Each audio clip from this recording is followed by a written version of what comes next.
Part of the intent of this show is to show that there's so much diversity in Indigenous people. There's so many cultures to be celebrated, and also narratives and lives that are fully present and contemporary. Indigenous peoples are not stuck in the past. They're not what we learn in public school history books. They're not black and white images. They're in full color in the present, and they're here to share their stories in the show. My name is Gloria Sánchez, and I'm an artist, an arts facilitator, and emerging curator. I'm also a community organizer, and I help organize the Many Winters Gathering of Elders since 2019. The Many Winters Gathering of Elders started in 1992 based on a dream by Elder John Fenmaker. The point of the Elders Gathering is to bring together Native elders from local nations, so local tribes like the Gabrielino Tongva, the Kis, the Tataviam, the Chumash, the Hashiman, among others, to share their teachings and to hold space to share ceremony, to share songs, to share dances. And we also invite elders who are from other nations across Turtle Island, like the Dene, the Dakota, the Ho-Chunk, to name a few. I take all these teachings and mix them up together to express my own cultural heritage. I'm Chicana and Pinay, which means I'm Chicana, Mexican, but identifying with my indigenous roots, and Pinay, which is Filipina. Art is a way for my own healing. Art is a way for me to dig deeper into my cultural background. And I feel the same about the works that are in this show. They're expressions of traditional art, but also contemporary Indigenous artists who are telling their stories or helping facilitate space for others to tell their stories, whether it be political, social political movements, whether it be fully multidimensional individual and breaking stereotypes of what Indigenous people are assumed to be. There is not one way to be an Indigenous artist. As you can see in this show, there's so many different mediums, there's so many different messages, and some pull from the past, some pull from the past and present, and that's the intent.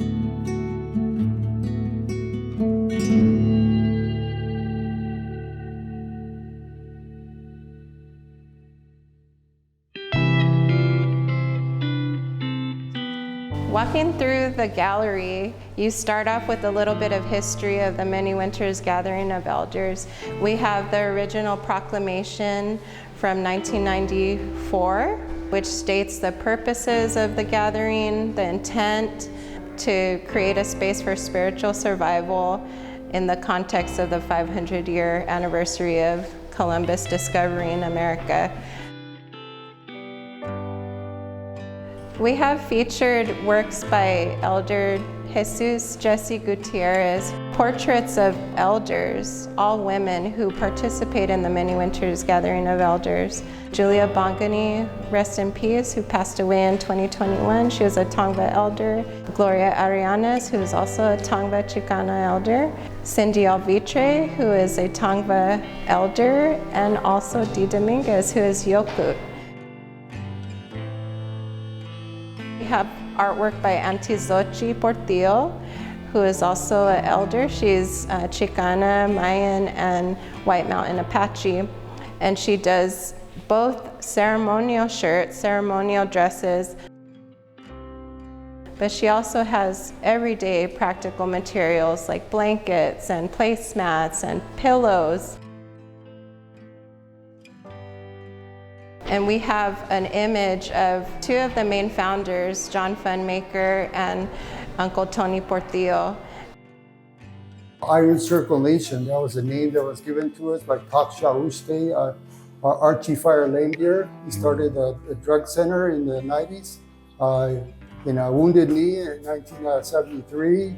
And the whole movement, the American Indian movement, has gone into the community as well as in the prisons. And what we've been doing is since 76, we've been hosting a inipi ceremony, that's a sweat lodge, for young people. So when you see young people in the barrio, we feed them on alcohol and drugs, we empower them, we put them in the van and take them to the ceremony. What I want to share with you here is some of the ceremonial things we do for our relatives. And our relatives, we have an altar, we call it a chanupa.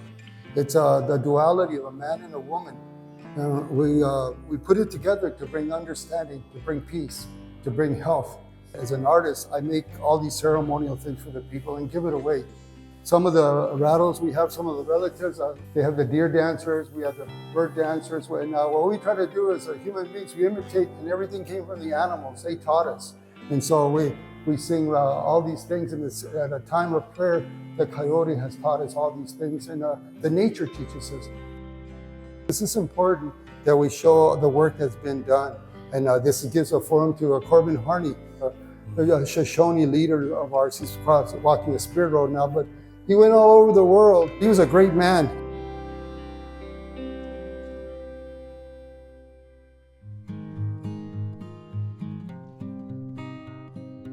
More recently, I started incorporating the recognition and acknowledgement of the First Peoples where I actually happen to exhibit. There's a marriage in a sense of the recognition of where I am as an artist, where I am as a human being, and making work. And I would say that in this particular situation, of course, my history with the Mini Winters Gathering of Elders makes sense that I'm here, but it's addressing also the path, the healing path that I've been on since the gathering, and bringing up kind of reworking older pieces or reworking the collection of ephemera that I used for various purposes before the gathering, creating a photo series that was addressing my drinking. And with the gathering, I started on a road of sobriety, and I've been on it since then, and it's been life-changing. So this piece behind me addresses that journey, and then sort of an explosion of color and celebration to this new life, and considering also more traditional means of healing through the use of the medicine wheel. And that medicine wheel is in a case that I actually found at a local antique store, and it had contained actually life-saving equipment used by Divers Action Network, because it means that something's gone horribly wrong in a sense and you need to be rescued. I gave it a new logo, and I put the medicine wheel in, which is used in healing, and all sorts of ways of addressing where we are in our life, the seasons and the planets, and where we are just as human beings in our growth and our healing process. So the snake also comes into play because it's not quite eating its tail, but it's continuing with that idea that this is a never-ending cycle, and we're always on the path of healing. The series that I have on display right now is Here as in HERE, Our Voices. It's significant for here, we are still here. And it's featuring MMIP, which is Missing and Murdered Indigenous People, our awareness movement. Significantly for it is, in most of the photos, you obviously see a red handprint. That red handprint signifies that we are standing in solidarity, but as well as a bold statement that we have been silenced, but we're not going to be silenced anymore.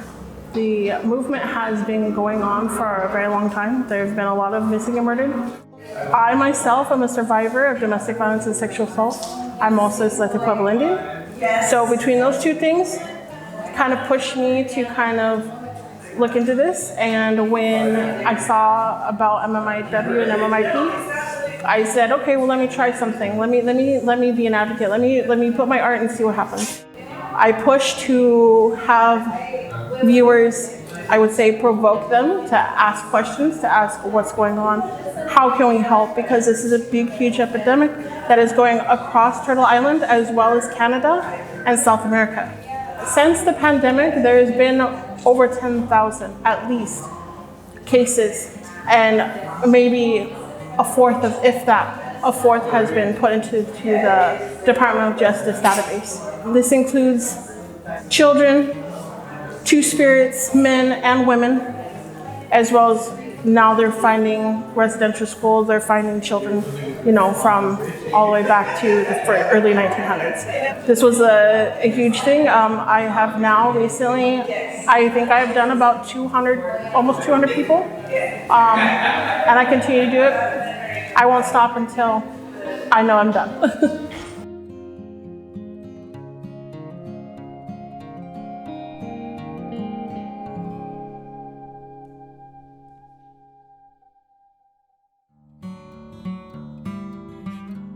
First and foremost, I want to say that all this work that came from here is really the inspiration of what we've done with our Circle Nation, with Tony and John, that inspired me to do what I do, and in the visual context of a voice, because art is a voice in that sense to educate, and these pieces here would predominantly really talk about what happened in Standing Rock and what continues to happen even in Oxum. And just other sacred sites, and the desecration of sacred sites, and how us urban native peoples, we intend to kind of assimilate into what we are fighting, in a sense, because we are part of the earth. We know we're Mother Earth context, but we live in an urban setting, so somehow we try to intend to kind of carry both teachings of like, we've got to work for our life to provide for our children, and then sometimes we also live a contradiction of like driving a car as we fight for Mother Earth, but we know the truth of what we are truly fighting for, right? And a lot of the time it's really important. So somehow these pieces kind of progressed into that, like we became part of the industry of the indigenous perspectives of like fighting for water, fighting for land, but more than that, we become with it to fight against it, and I think these pieces reflect that, and I think that's where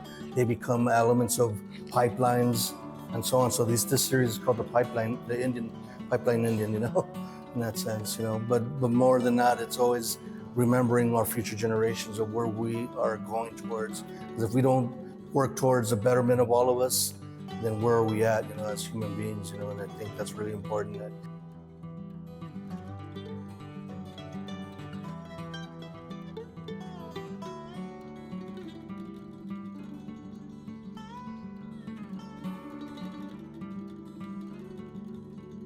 I'm welcoming you all here to my Moon Lounge.